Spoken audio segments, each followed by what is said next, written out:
अथ अथ गीता महात्म्यम्।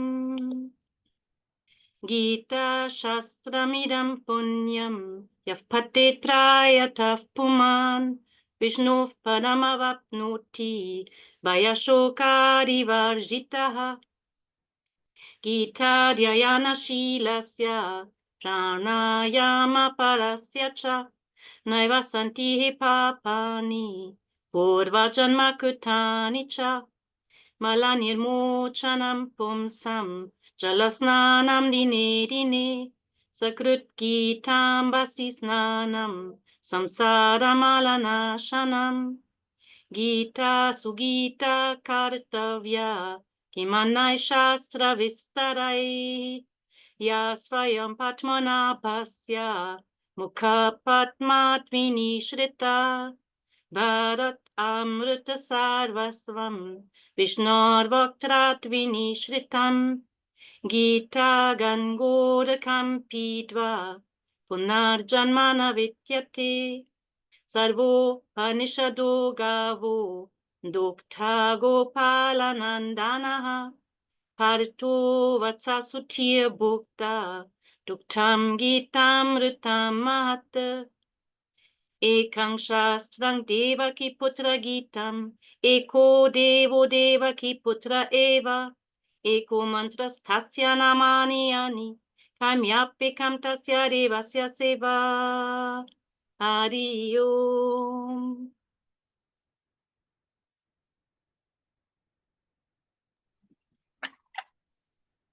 श्री गुरुभ्यो नमः।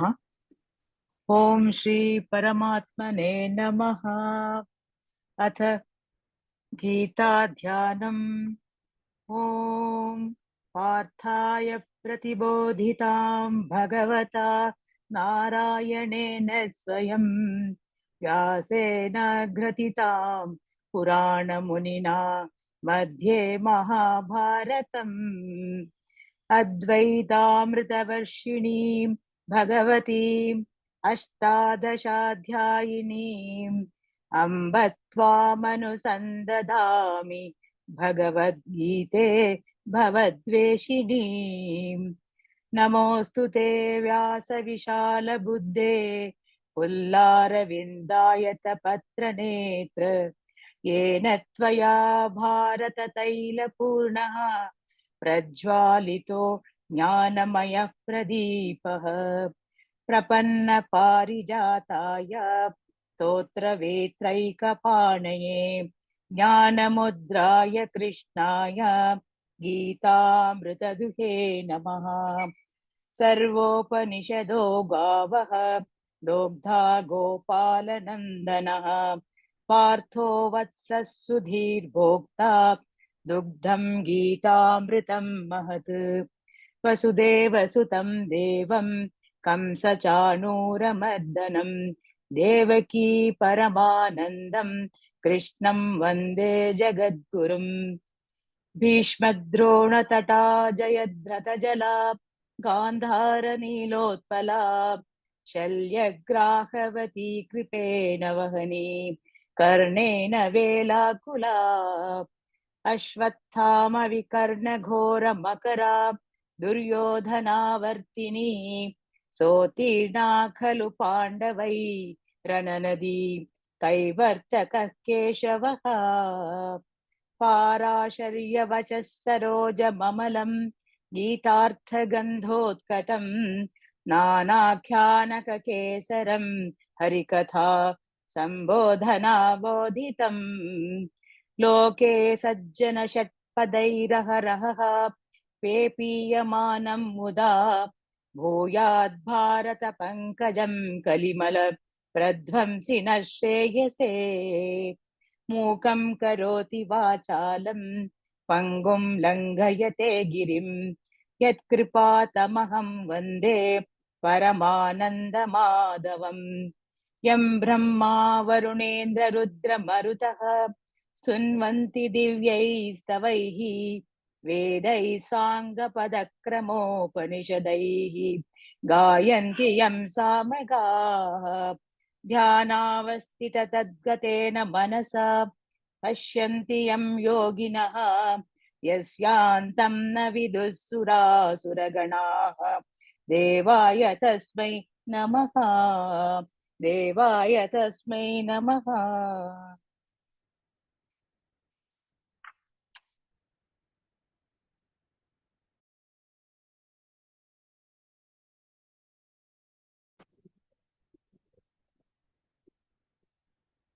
ॐ श्री परमात्मने नमः। अथ द्वितीयोऽध्यायः। सञ्जय उवाच तं तथा कृपयाविष्टम् अश्रुपूर्णाकुलेक्षणम् विषीदन्तमिदं वाक्यम् उवाच मधुसूदनः। श्रीभगवानुवाच कुतस्त्वाकश्मलमिदम् विषमे समुपस्थितम् अनार्यजुष्टमस्वर्गम् अकीर्तिकरमर्जुना क्लैभ्यं मास्मगमः पार्थ नैतत्त्वयुपपद्यते क्षुद्रं हृदय दौर्बल्यं त्यक्तोत्तिष्ठ परन्तप। अर्जुन उवाच कथं भीष्ममहं संख्ये द्रोणं च मधुसूदन इषुभिः प्रतियोत्स्यामि पूजार्हावरिसूदन। गुरून् हत्वा हि महानुभावान् श्रेयो भोक्तुं वैक्ष्यमपीह लोके हत्वार्थकामांस्तु गुरूनिहैव भुञ्जीय भोगान् रुधिरप्रदिग्धान् न चैतद्विद्मकतरन्नो गरीयः यद्वा जयेम यदि वा नो जयेयुः यानेव हत्वा न जिजीविषामः तेव स्थिताः प्रमुखे धार्तराष्ट्राः कार्पण्यदोषोपहतः स्वभावः पृच्छामि त्वां धर्मसम्मूढचेताः यच्छ्रेयस्या निश्चितं ब्रूहि तन्मे शिष्यस्तेऽहं शाधि मां त्वां प्रपन्नम् न हि प्रपश्यामि ममापनुद्यात् यच्चोगमुच्चोषणमिन्द्रियाणाम् अवाप्य भूमावसपत्नमृद्धं राज्यं सुराणामपि चाधिपत्यम्। सञ्जय उवाच एवमुक्त्वा हृषीकेशं गुडाकेशः परन्तप न योत्स्य इति गोविन्दम् उक्त्वा तूष्णीं बभूवः। तमुवाच हृषीकेशः प्रहसन्निव भारत सेनयोरुभयोर्मध्ये विषीदन्तमिदं वचः। श्रीभगवानुवाच अशोष्यानन् वशोश्चत्वं प्रज्ञावादं शभासचे गदासून गदासूञ्च नानुशोषन्ति पण्डिताः न त्वेवाहं जादुनासं न त्वं नेमे जनाधिपाः न चैव न भविष्यामः सर्वे वयमतः परम् देहिनोऽस्मिन् यथा देहे कौमारं यौवनं जरा तथा देहान्तरप्राप्तिः धीरस्तत्र न मुह्यति मात्रा स्पर्शस्तु कौन्तेय शीतोष्णसुखदुःखदाः आगमापायिनो नित्याः तान् स्थितिक्षस्व भारत यं हि न एते पुरुषशब समदुःखसुखं धीरं सोऽतत्त्वाय कल्पे नास्तो विद्यते भावः न भावो विद्यते सतः उभयोर्दृश्यन्तः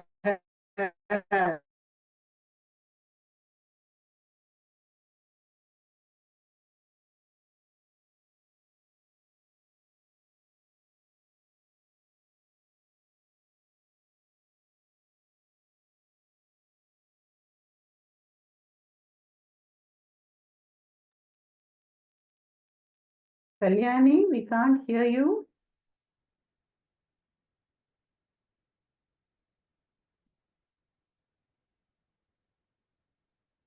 Some internet problem maybe.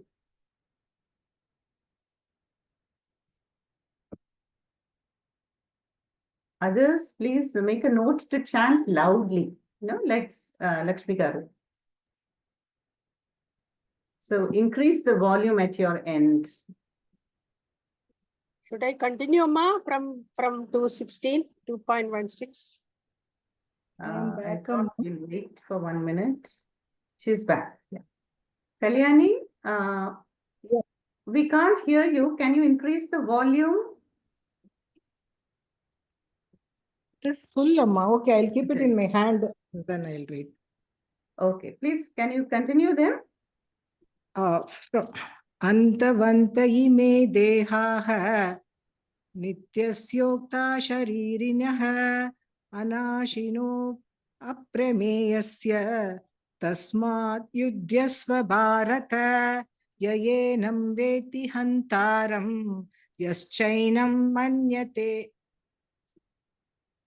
मन्यते हतम् उभौ तौ न विजानीतः नायं हन्ति न हन्यते न जायते म्रियते वा कदाचित् नायं भूत्वा भविता वा न भूयः अजो नित्यः शाश्वतोऽयं पुराणः न हन्यते हन्यमाने शरीरे वेदा विनाशिनं नित्यं ययेनमजमव्ययं कथं स पुरुषः पार्थ कघातयति हन्तिकम् वासांसि जीर्णानि यथा विहाय नवानि गृह्णाति नरोपराणि तथा शरीराणि विहाय जीर्णानि अन्यानि संयाति नवानि देहि नैनं छिन्दन्ति शस्त्राणि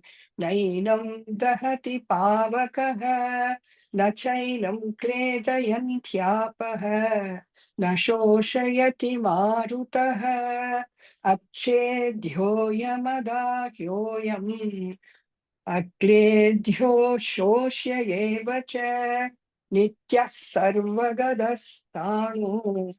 अचलोऽयं सनातनः अव्यक्तो यमचिन्तोऽयम् अविकार्योऽयमुच्यते तस्मादेवं विदित्वैनं नानुशोचितुमर्हसि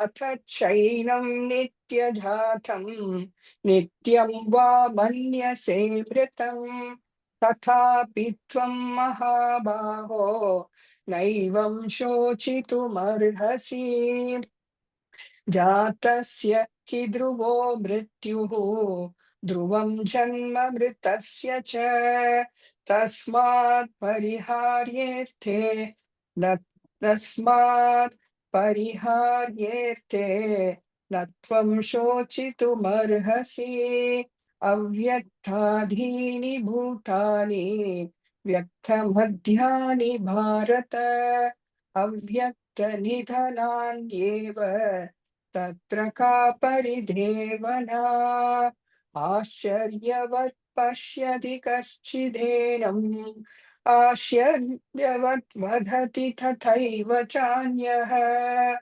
आश्चर्यवच्चैनमन्यः शृणोति श्रुत्वाप्येनं वेद न चैव कश्चित् देहि नित्यमवध्योऽयम् देहे सर्वस्य भारत तस्मात् सर्वाणि भूतानि न त्वं शोचितुमर्हसि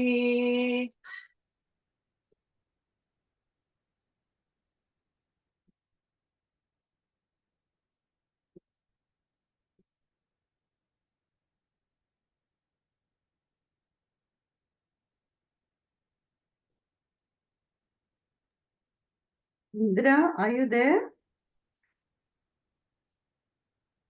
Hema, is Indra there? Acha, Indra can't unmute. She is there. Indra, you're muted. She is there. Please unmute and start again.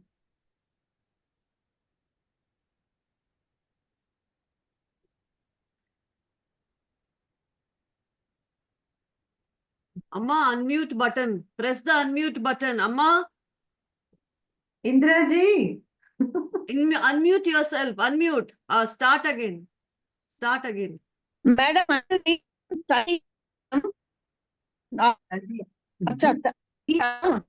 from where I put it as 61. Again, you're From muted. where, madam? From where you have to start? 31, I think, no?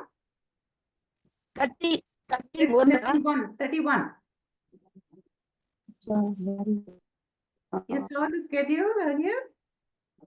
I 60 million practice பண்ணிட்டேன் but Esha Vilinda. Illa, Swadharmamapi Chavekshya. Okay, if you're not confident, shall I ask somebody else?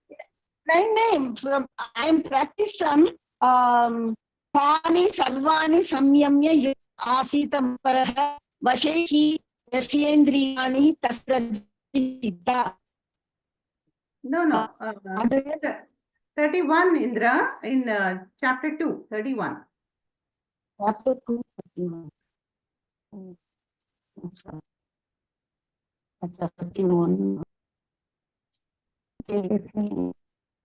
Okay. Swadharmamapi chavekshya na vikamvitumarhasi dharmyadi yuddhacheyonya kshatriyasya na vidyate yadrichachopannam vargadvaram pavrutham sukhinah kshatriya papata labante yuddhamidvisham atah त्वमिमं धन्यं संग्रामं न करिष्यसि ततः स्वधर्मं कीर्तिं च हित्वा पापमवाप्स्यसि अकीर्तिं चापि भूतानि कथयिष्यन्ति ते व्ययाम् संवाप्तश्चाकीर्तिः मरणाभिरिच्यते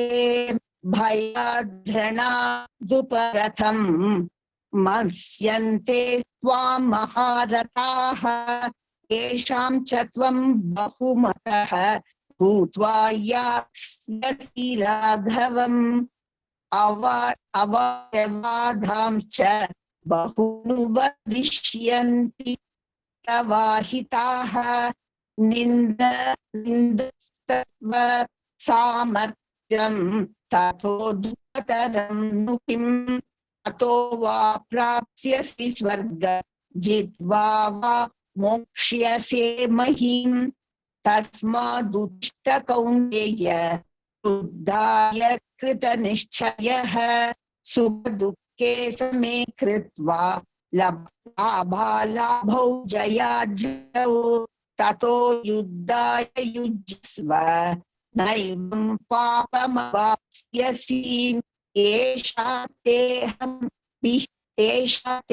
विहिता संख्ये बुद्धिर्योगे त्विमां शृणु बुद्धया युक्तो यया पार्थ कर्मबन्धं प्रहास्यसि नेहाभिक्रमनाशोऽस्ति प्रत्यवायो न विद्यते स्वल्पमप्यस्य धर्मस्य त्रायते महतो भयात् व्यवसायात्मिका बुद्धिः एकेह कुरु नन्दन बहुआकारन्ताश्च बुद्धयो व्यवसायिनाम् यामिमां पुष्पितां वाचम् Om प्रवदन् Indra. Mommy, I think it is my turn. It is yeah. my turn, mommy. Okay Umas. Okay. व्यवसायात्मिका बुद्धिः एकेह कुरु नन्दन बहुशाखाह्यनन्ताश्च बुद्धयो व्यवसायिनाम् यामिमां पुष्पितां वाचं प्रवदन्त्य विपस्थितः वेदवादरताः पार्थ नान्यतस्तीति वादिनः कामात्मानः स्वर्गपराः जन्म कर्म फलप्रदां क्रिया विशेष बहुलां भोगैश्वर्य गतिं प्रति भोगैश्वर्य प्रसक्तानां तयापकृत चेतसां व्यवसायात्मिका बुद्धिः समाधौ न विधीयते त्रैगुण्य विषया वेदाः निस्त्रैगुण्यो भवार्जुन निर्द्वन्द्वो नित्यसत्त्वस्थः निर्योगक्षेम आत्मवान् यावानर्थ उदपाने सर्वतः सम्प्लुतोदके तावान् सर्वेषु वेदेषु ब्राह्मणस्य विजानतः कर्मण्येवाधिकारस्ते मा फलेषु कदाचन मा कर्मफलके दुर्भूः मा ते सङ्गोऽस्त्वकर्मणि योगस्थः कुरु कर्माणि सङ्गं त्यक्त्वा धनञ्जय सिद्ध्यसिद्ध्योः समो भूत्वा समस्त्वं योग उच्यते धूरेण ह्यवरं कर्म बुद्धियोगात् धनञ्जय बुद्धौ शरणमन्विच्छ कृपणात् फलहेतवः बुद्धियुक्तो जहातीह उभे सुकृत दुष्कृते तस्मात् योगाय युज्यस्व योगः कर्मसु कौशलम् कर्मजं बुद्धियुक्ता हि फलं त्यक्त्वा मनीषिणः जन्मबन्धविनिर्मुक्ताः पदं गच्छन्त्यनामयम् यदा ते मोहकलिलं बुद्धिर्व्यतितरिष्यति तदा गन्तासि निर्वेदं श्रोतव्यस्य श्रुतस्य च श्रुतिविप्रतिपन्ना ते यदा स्थास्यति निश्चला समाधावचला बुद्धिः तदा योगमवाप्स्यसि अर्जुन उवाच स्थितप्रज्ञस्य का भाषा समाधिस्तस्य केशव स्थितधी किं प्रभाषेत किमासीत व्रजेत किम् श्रीभगवानुवाच प्रजहाति यदा कामान् सर्वान् पार्थमनोगतान् आत्मन्येवात्मना तुष्टः स्थितप्रज्ञस्तदोच्यते दुःखेष्वनुद्विग्नमनाः सुखेषु विगतस्पृहः वीतरागभयक्रोधः स्थितधीर्मुनिरुच्यते यः सर्वत्रानभिस्नेहः तत्प्राप्य शुभाशुभं नाभिनन्दति न द्वेष्टि तस्य प्रज्ञा प्रतिष्ठिता यदा संहरते चायं कूर्मोऽङ्गानीव सर्वशः इन्द्रियाणीन्द्रियार्थेभ्यः तस्य प्रज्ञा प्रतिष्ठिता विषया विनिवर्तन्ते निराहारस्य देहिनः रसवर्जं रसोऽप्यस्य परं दृष्ट्वा निवर्तते यततो ह्यपि कौन्तेय पुरुषस्य विपश्चितः इन्द्रियाणि प्रमादीनि हरन्ति प्रसभं मनः तानि सर्वाणि संयम्य I think that's good. युक्तः Padma? मत्परः Om Padma? Yes, Yeah. Amma. Up to 60, no? Yours? Up to 61, Amma. Oh, okay. Thank you. तानि सर्वाणि संयम्य युक्त आसीत मत्परः वसेहि यस्येन्द्रियाणि तस्य प्रज्ञा प्रतिष्ठिता ध्यायतो विषयान् पुंसः सङ्गस्तेषूपजायते सङ्गात् कामः कामात् क्रोधोऽभिजायते क्रोधात् भवति सम्मोहः सम्मोहात् स्मृतिविभ्रमः स्मृतिभ्रंशात् बुद्धिनाशः बुद्धिनाशात् प्रणश्यति रागद्वेषवियुक्तैस्तु विषयानिन्द्रियैश्चरन् आत्मवश्यैर्विधेयात्मा प्रसादमधिगच्छति प्रसादे सर्वदुःखानां हानिरस्योपजायते प्रसन्नचेतसो ह्याशु बुद्धिः पर्यवतिष्ठते नास्ति बुद्धिरयुक्तस्य न चायुक्तस्य भावना न चाभावयतः शान्तिः अशान्तस्य कुतः सुखम् इन्द्रियाणां विचरतां यन्मनोनुविधीयते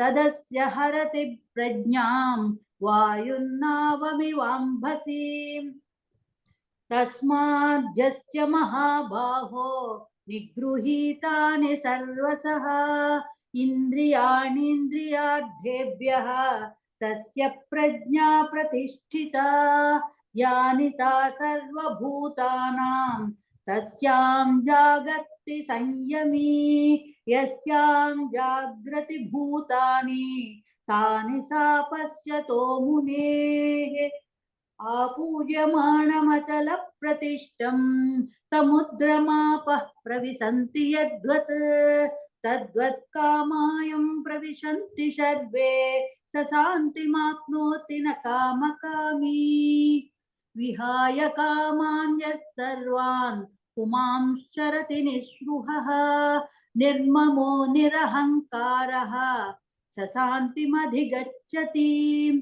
एषा ब्राह्मी स्थितिः पाद्धा नैनां प्राप्य विमुह्यति स्थित्वा स्यामन्तकालेऽपि ब्रह्मनिर्वाणमृत्यति ॐ तत्सत् इति श्रीमद्भगवद्गीतासु उपनिषत्सु ब्रह्मविद्यायां योगशास्त्रे श्रीकृष्णार्जुनसंवादे सांख्ययोगो नाम द्वितीयोऽध्यायः।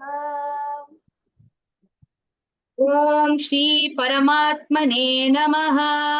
अथ तृतीयोऽध्यायः।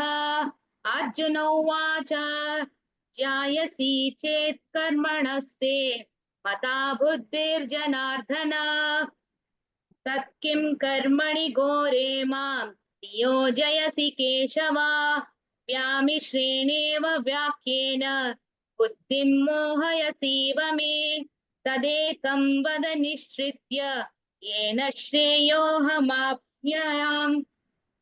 श्रीभगवानुवाच लोकेऽस्मिन् द्विविधा निष्ठा पुरा प्रोक्ता मया नघ ज्ञानयोगेन साङ्ख्यानां कर्मयोगेन योगिनां न कर्मणां मनारम्भात् नैष्कर्म्यं पुरुषोश्रुते न च सन्न्यासनादेव सिद्धिं समधिगच्छति न हि कश्चित् क्षणमपि जातु तिष्ठत्य कर्मकृत् कार्यते वशः कर्म सर्वः प्रकृतिजैर्गुणैः कर्मेन्द्रियाणि संयम्य य आस्ते मनसा स्मरन् इन्द्रियार्थिन् विमूढात्मा मिथ्याचारा स उच्यते यस्विन्द्रियाणि मनसा नियम्यारभतेऽर्जुन कर्मेन्द्रियै कर्मयोगम् असक्तः स विशिष्यते नियतं कुरु कर्म त्वं कर्म ज्यायो ह्यकर्मणः शरीरयात्रापि च ते न प्रसिद्ध्येत् इद कर्मणः यज्ञात् कर्मणोन् यत्र लोकोऽयं कर्म बन्धनः तदर्थं कर्म कौन्तेय मुक्तसङ्गः समाचर कः यज्ञः प्रजा सृष्टा पुरोवाचा प्रजापतिः अनेन प्रसविष्यध्वम् एष वोस्तिष्ठ कामधुक् देवान् भावयतानेन न ते देवा भावयन्तु वः परस्परं भावयन्तः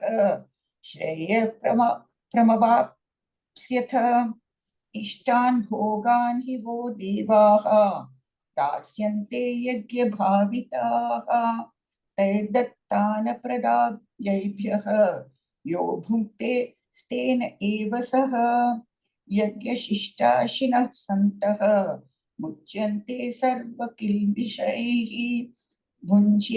भुञ्जते ते त्वघं पापाः ये पचन्त्यात्मकारणात् अन्नात् भवन्ति भूतानि पर्जन्यादन्न संभवः यज्ञात् भवति पर्जन्यः यज्ञः कर्म सुख समुद्भवः कर्म ब्रोमोद्भवं विद्धि ब्रह्माक्षर समुद्भवं तस्मात् सर्वगतं ब्रह्म नित्यं यज्ञे प्रतिष्ठितम् एवं प्रवर्तितं चक्रं नानुवर्तयतीह यः अघायुरिन्द्रियारामः मोघं पार्थ स जीवति यस्त्वात्मरतिरेव स्यात् आत्मतृप्तश्च मानवः आत्मन्येव च सन्तुष्टः तस्य कार्यं न विद्यते नैव तस्य कृतेनार्थः न कृतेनेह कश्चन न चास्य सर्वभूतेषु कश्चिदर्थव्यपाश्रयः तस्मादसक्तः सततं कार्यं कर्म समाचर असक्तो ह्याचरन् कर्म परमाप्नोति पूरुषः कर्मण्यैव हि संसिद्धिम् आस्थिता जनकादयः लोकसङ्ग्रहमेवापि सम्पश्यन् कर्तुमर्हसि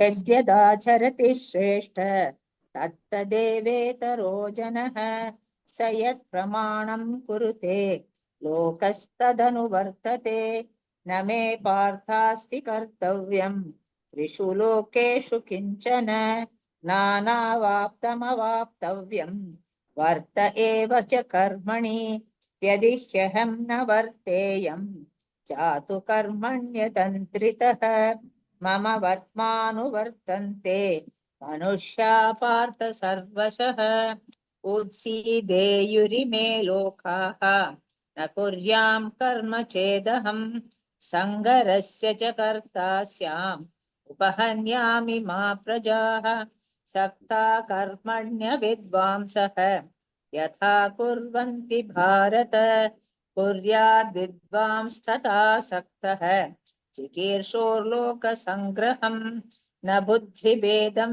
जनयेद् अज्ञानां कर्मसङ्गिनां जोषयेत् सर्वकर्माणि विद्वान् युक्तसमाचरन् प्रकृते क्रियमाणानि गुणैः कर्माणि सर्वशः अहङ्कारविमूढात्मा कर्ताहमिति मन्यते तत्तवित्तु महाबाहो गुणकर्मविभागयोः गुणा गुणेषु वर्तन्ते इति मत्वा न सज्जते प्रकृतेर्गुणसम्मूढाः सज्जन्ते गुणकर्मसु तान् कृष्णविधो मन्दान् कृष्णभिन्न विचालयेत् मयि सर्वाणि कर्माणि सन्न्यस्याध्यात्मचेतसा निराशीर्निर्ममो भूत्वा युध्यस्व विगतज्वरः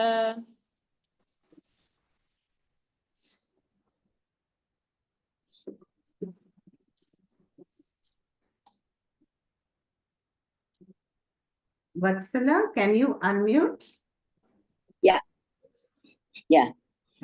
ये मे मतमिदं नित्यम् अनुतिष्ठन्ति मानवाः श्रद्धावन्तो न सूयन्तो मुच्यन्ते तेऽपि कर्मभिः ते त्वेदभ्यसूयन्तो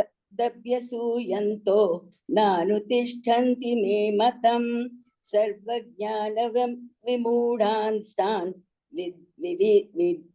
विधिस्नष्टान चेतसः सदृशं चेष्टस्वस्याः प्रकृतेर्ज्ञानवानपि प्रकृतिं यान्ति भूतानि निग्रहः किं करिष्यति इन्द्रियस्येन्द्रियस्यार्थे रागद्वेषौ व्यवस्थितौ तो तयोर्न वशमागच्छेतौ हास्य परिपन्थिनौ श्रेयान् स्वधर्मो विगुणः परधर्मात् स्वनुष्ठितात् स्वधर्मे निधनं श्रेयः परधर्मो भयावह अर्जुन उवाच अत केन प्रयुक्तोऽयं पापचरितपुरुषः अनिच्छन्नपि वर्ष्णेय बलादिव नियोजितः श्रीभगवानुवाच काम एष क्रोध एष रजोगुणसमुद्भवः महाशनो महापाप्मा विधेयेन मिह वैरिणम् धूमेनाव्रियते वह्निर्यथा दर्शो मलेन च यथोल्बेनावृतो गर्भस्तथा तेनेदमावृतम् आवृतं ज्ञानमेतेन ज्ञानिनो नित्यवैरिणा कामरूपेण कौन्तेय दुष्पूरेणानलेन च इन्द्रियाणि मनोबुद्धिर्याधिष्ठानमुच्यते एतैर्विमोह्यत्येष ज्ञानमावृत्य देहिनं तस्मात् विमिन्द्रियाण्यादौ निर्यम्य भर्तशबः पाप्मानं प्रजहीहेणं ज्ञानविज्ञाननाशनम् इन्द्रियाणि पराण्याहुरिन्द्रियेभ्यः परं मनः मनसस्तु परा बुद्धिर्यो बुद्धेः परतस्तु सः एवं बुद्धे परं बुद्ध्वा संस्तभ्यात्मानमात्मना जहि शत्रुं महाबाहो कामरूपं दुरासदम्. Over. Yeah, over. इति श्रीमद्भगवद्गीतासु उपनिषत्सु ब्रह्मविद्यायां योगशास्त्रे श्रीकृष्णार्जुन संवादे कर्मयोगो नाम तृतीयोऽध्यायः सम्पूर्णम्. ओम तत्सत्. Thank you. So that was really wonderful to hear you all chant the wonderful chapters 2 and 3. 2 we have completed, 3 we are going to begin next week. So now the second part of the program today is small short presentations, and some students are new to the group also, and they have been studying very consistently for maybe a couple of years. So I would like them to share whatever they want to, some introduction. So I thought, why not we start with Divya.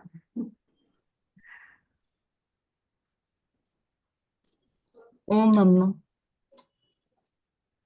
Om. Yes. Yeah.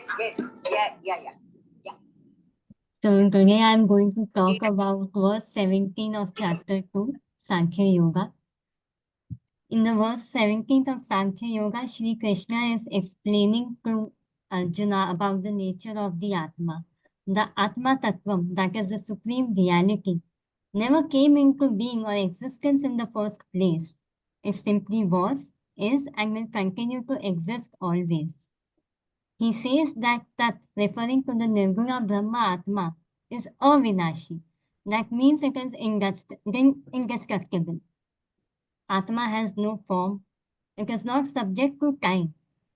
We can understand the Atma as the all-pervading space which can never cease to exist.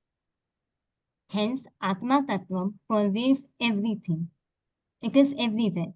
Nobody has the capacity to destroy this Atma. We can take the example of a pot to understand this. we can say that the pot is in space as well as space is in the pot. Even if the pot breaks, the space continues to exist. Space cannot break. Hence, this verse talks about how the Atma is like space, which has no attributes, no qualifications, no decays, no vikaras, and hence no end. After the discussion about this verse, I just wanted to share one more thing about how Gita has started to impact me a lot. Of course, I'm very new to this right now. A lot of things will get clearer as time goes, and I'll go deeper in this studying by doing my Sharanam, Mananam, and Nididhyasana. Gita has helped me to differentiate between Atma and Anatma. The saying that Brahma Satyam and Jagat Mithya has been imprinted in my mind right now. How I'm learning to differentiate a lot about so many things. It is making me a lot wiser. Of course, also it has, I'm trying to consciously decrease my stress due to it. It has really helped me in it. The second chapter is very vast. It has really opened my eyes about so many things, mostly about the binding desires that I have and how I should try my level best to detach myself from the outcome of my actions. Also, how the quote that is so important, that this too shall pass, that can make any person, any happy person sad, and a sad person really hopeful. That is very helpful to me. So I'm very happy to be getting the opportunity. I'm very blessed and grateful to get the opportunity to start to even learn and understand so many things about life. Thank you so much, Amma. Thank you. Thank you, Divya. That was so lovely to first of all hear your understanding on verse number 17 of chapter 2, Avinashitu Tatvidhi. A lovely verse. She explained beautifully with the example of space, the well-known example. And also to hear about her own spiritual journey. And like she said, all it takes is to start. Once you start, Bhagavan or Shastra will take up, and as Puja Swamiji says, the tattva will be forced into your mind whether you like it or not. Thank you, Divya. Now, next, shall we hear from Lata? Om Amma Shri Gurubhyo Namah. Can you hear me? Yes. Yes. My name is Lata Kudur, and by profession I'm a teacher. And actually, there was certain 2 years ago when I had joined this class, there was a situation where I was like I really wanted to join a Bhagavad Gita class for the simple reason that sometimes when you do Can you your speak a duty. bit louder, Lata? Yes, yes. Amma, can you hear me now? Better, yes. It is like when, like before 2 years ago, when I joined this class, there was a situation in my life when I was like trying to understand that sometimes you do your dharma properly, you do your karma also, you do your karma also, but still things don't. There are situations where you are like questioned all the time, where you are sometimes whatever you do is not enough. And that is why I really wanted to join Bhagavad Gita class, just to understand that because they always say that it is a life lesson and it will teach you so many things, and of how to deal with life. It's a way of life. And I must be I'm really thankful and grateful to my friend Gayatri Nath, who recommended that you must join a mass class, and you will learn a lot. And I'm so grateful to her. So, and that is the opportunity that I got to join your class, Amma. And initial 1 year when I was learning about, I was thinking, when is Bhagavad Gita class going to start? When is Bhagavad Gita class going to start? But every time, whenever you were telling us about karma yoga, about the teachings of different aspects that you had done, it just helped me to apply it in my daily life, especially now when I've started a new job. here, I feel that the situations are the same. And sometimes even if you keep doing, even if you keep putting 12 hours of work or 13 hours of work, it sometimes becomes that more is expected. And then there are a lot of things like, this is not right, that is not right. It's like you have to. And then I kept thinking to myself, no, as per the karma yoga, you have to do what is right and just do your duty without even without expecting that, just because I am putting in so many hours of work, or I am doing so many things, that one should appreciate it, or one should go about it. That is a person, that is their personality. It We have to follow what has to be done, and we don't need to get attached to the expectations and everything. So karma yoga does teach us to what to say, to be away from to control our raga and dvesha. And I also learned that swadharma, you have to do your duty irrespective of anything, irrespective of the what to say, outcome, or irrespective of the expectations. We have to just keep doing our duty, and not to expect anything out of it, and assume and take it as a prasada buddhi and move forward. And for that, I'm really, really grateful to you also, Amma, because whatever you have taught right now, I'm applying it in my daily life, and this is really helping me to cope with some of the situations that I am facing in my life. And thank you so much for it. I'm really, really grateful to you. Thank you, Lata. That was really wonderful to hear how the Gita is practically helping you, the takeaways and what you've shared is really wonderful. It's one thing to attend classes, but, that it is available to you in life, that is what all the teachers want from their students, no? Otherwise, it Yes, remains a bit of theory. So, yes, very yes, yes. nice. Lata is from Bengaluru. And Mangalore. I'm from anything Mangalore. else? Yeah, you I'm want to from share? Mangalore. Amma. Yes. I'm from Mangalore. Mangalore. Okay, okay. Mangalore. Yeah, Mangalore. I'm from Wonderful. Mangalore. Yes. And I think Divya is from Ahmedabad, right? Yes, Amma, Ahmedabad. Sure. So thank you, Lata. Thank you, Amma.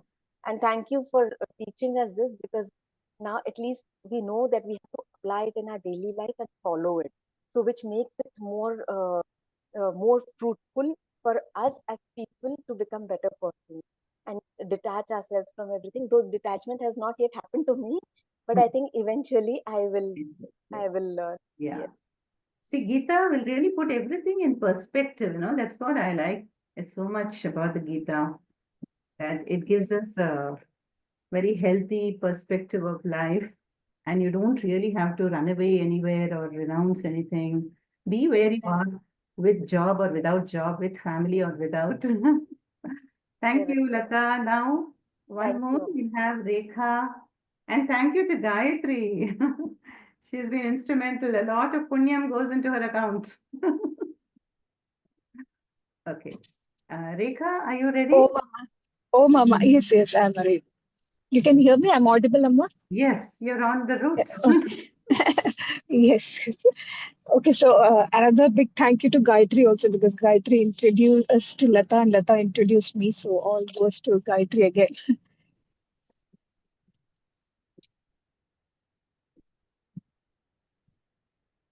Hello, Hello, yes. I'm audible? Yeah, I'm audible. Now you're audible, yes.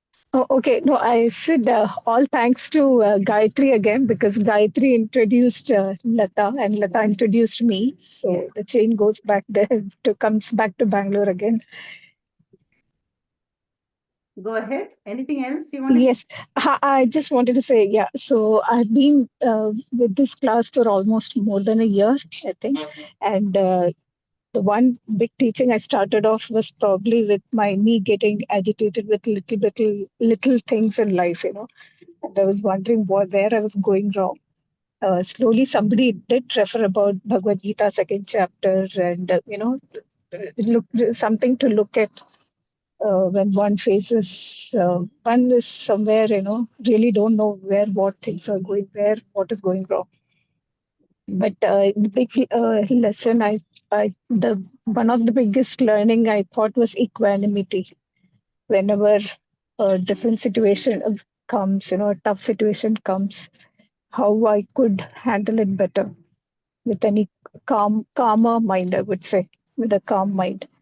And a situation favorable or unfavorable, how I can take it with the calm mind, with a stable mind.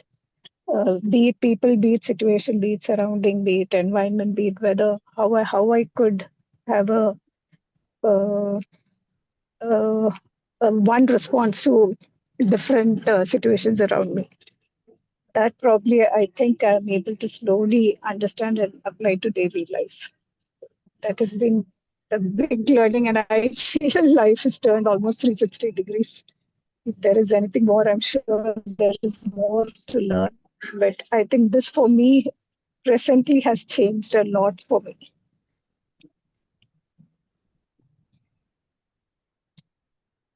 Anything else, Rekha? Are you done? So so thank you so much, Amma. I mean, thank you is not enough, but yeah, thank you so much. And I'm so grateful to you. Thank you so much. Thank you, Rekha. See, Thank you. she's on the move, driving, and she could speak about the Gita. That itself is a great skill. I find the inward calmness while it's all moving outside. And Thank you. yeah, so, that is the main teaching, what she talked about. Very nice, Rekha. The equanimity, samatvam yoga uchyate. We keep hearing, no? So, she's really talking about how as you study Gita, then your reacting mind goes down, more flexibility or more accommodating of situations and people. So that was really lovely, Rekha. Thank you also for sharing your feedback. All right. So these were a few new students who are with me for maybe 1 or 2 years, and they picked up really, really well. Very happy about that. So now, as the last presentation, we have Sudha. And Sudha is from New Delhi, and she's been my student for more years now. Would you like to start, Sudha?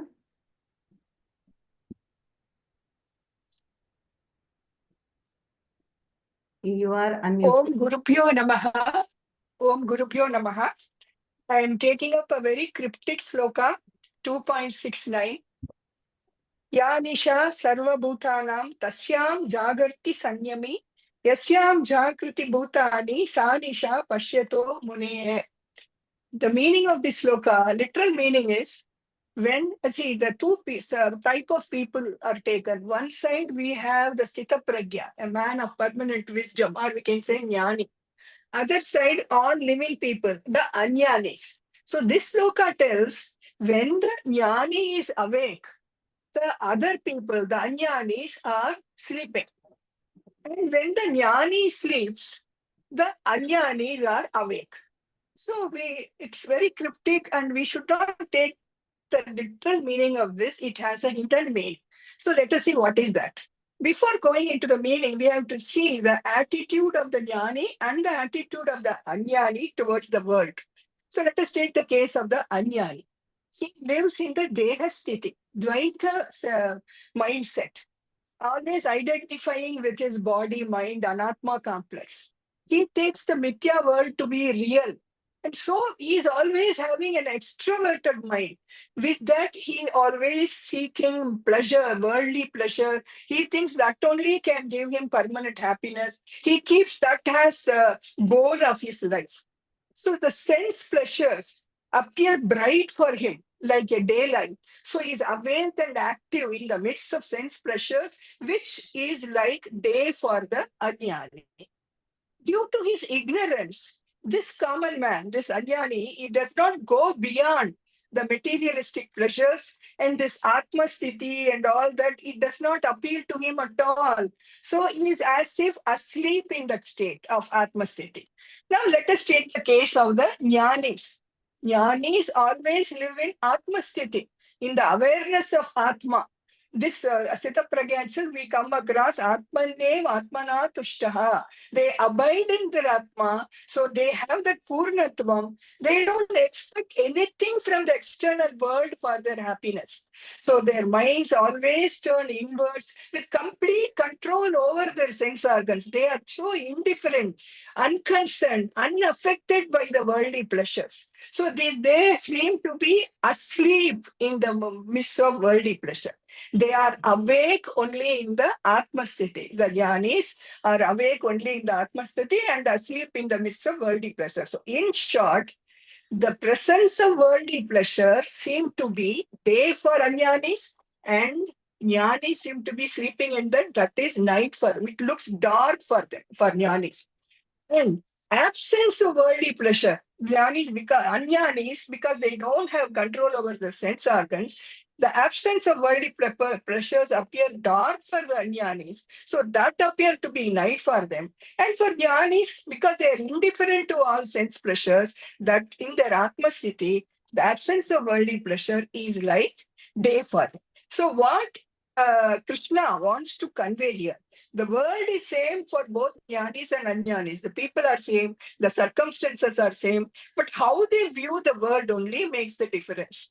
Because the Jnani lives in the Atma Sthiti, having complete mastery over his sense organs, he is able to abide in the Atma Titvam and he enjoys permanent peace. So what Krishna wants to tell us is, we have to follow self-restraint, which is the most important sadhana. Here, Krishna is giving Sita Prajna Lakshana also and Sita Prajna Sadhana also. To reach this Lakshana of abiding in Atma Sthiti, the sadhana is self-restraint and to keep away from sense pleasures. Om Tat Sat. Om Sudha. So that was a lovely summary of the most cryptic shloka of chapter 2, and that is the 69 one. You know, we can never understand it at the first reading. We have to dwell upon it. And so she has given the gist of, how there are two ways of perceiving the world. One is from a higher perspective, from the Atma Drishti, and the other is from the Dvaita Loka Drishti. So very, very nice, very clear. Thank you for that, Sudha. And now I will just conclude this with a prayer and then I have some announcements. Om Purnamada Purnamidam Purnat Purnamadachyate Purnasya Purnamadaya Purnameva Vashishyate. Om Shanti Shanti Shanti. Harihi Om Sri Gurubhyo Namaha. Harihi Om.